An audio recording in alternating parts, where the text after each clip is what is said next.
Tiba-tiba, sebuah tangan yang tadinya terkulai lemas dengan cepat mencengkeram pergelangan tangannya. Cengkeraman itu begitu kuat, begitu erat, seolah menyalurkan semua sisa tenaga yang ada. Aris terkesiap kaget, jantungnya serasa berhenti berdetak. Ia menunduk dan melihat apa yang terjadi. Mata Maya kini terbuka lebar, menatap lurus ke arahnya. Tatapan itu tidak lagi sayu atau kosong. Tatapan itu penuh dengan kemarahan, kekecewaan, dan kesadaran penuh. Maya tahu, ia tahu segalanya. Di keheningan ruang ICU itu, sang mangsa telah berbalik dan menjebak predatornya.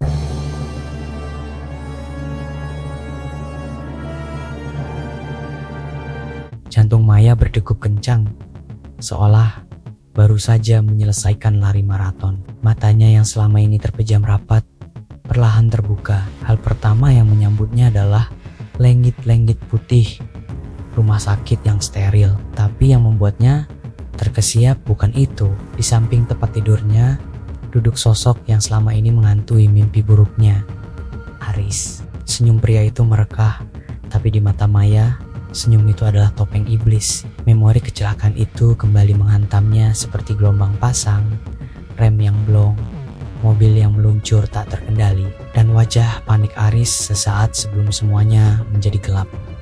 Pergi, pergi kamu dari sini, teriakannya memecah keheningan ruangan, histeris dan penuh ketakutan. Perawat dan petugas keamanan bergegas masuk, disusul oleh 2 orang polisi yang kebetulan sedang berpatroli. Melihat kondisi Maya dan mendengar ceritanya yang terbata-bata, polisi langsung bergerak. Aris yang tadinya tersenyum, kini wajahnya pucat pasi. Tanpa perlawanan berarti, ia digiring keluar dengan tangan terborgol. Babak baru dalam hidup Maya telah dimulai. Babak perjuangan mencari keadilan. Ruang sidang terasa sesak dan panas. Meskipun pendingin udara bekerja maksimal, semua mata tertuju pada Aris yang duduk di kursi pesakitan.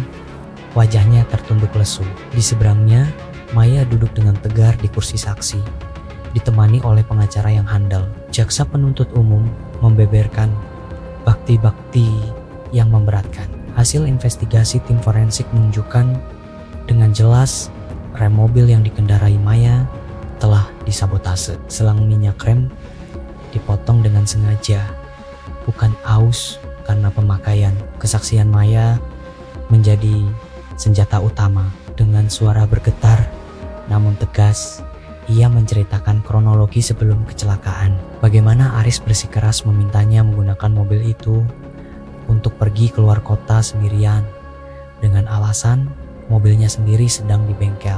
Argumen-argumen dari pengacara Aris terdengar lemah, mencoba membangun alibi bahwa itu semua hanya kecelakaan biasa. Tapi sorot mata Maya yang penuh keyakinan seakan membakar setiap kebohongan yang coba dibangun oleh pihak lawan. Ketegangan di ruang sidang bisa dirasakan oleh semua orang. Ini bukan hanya tentang kecelakaan, ini tentang pengkhianatan yang nyaris merenggut nyawa. Persidangan memasuki babak krusial ketika semua orang mengira kasus ini hanya akan berkutat pada bukti forensik dan kesaksian Maya. Pintu ruang sidang terbuka. Seorang wanita melangkah masuk dengan percaya diri. Dialah Sinta, sekretaris pribadi Aris di kantor. Kehadirannya sontak membuat Aris mengangkat wajahnya. Matanya membelalak tak percaya. Sinta membawa kejutan besar. Di tangannya ada setumpuk dokumen yang ternyata adalah bukti penggelapan dana besar-besaran yang dilakukan Aris di perusahaan.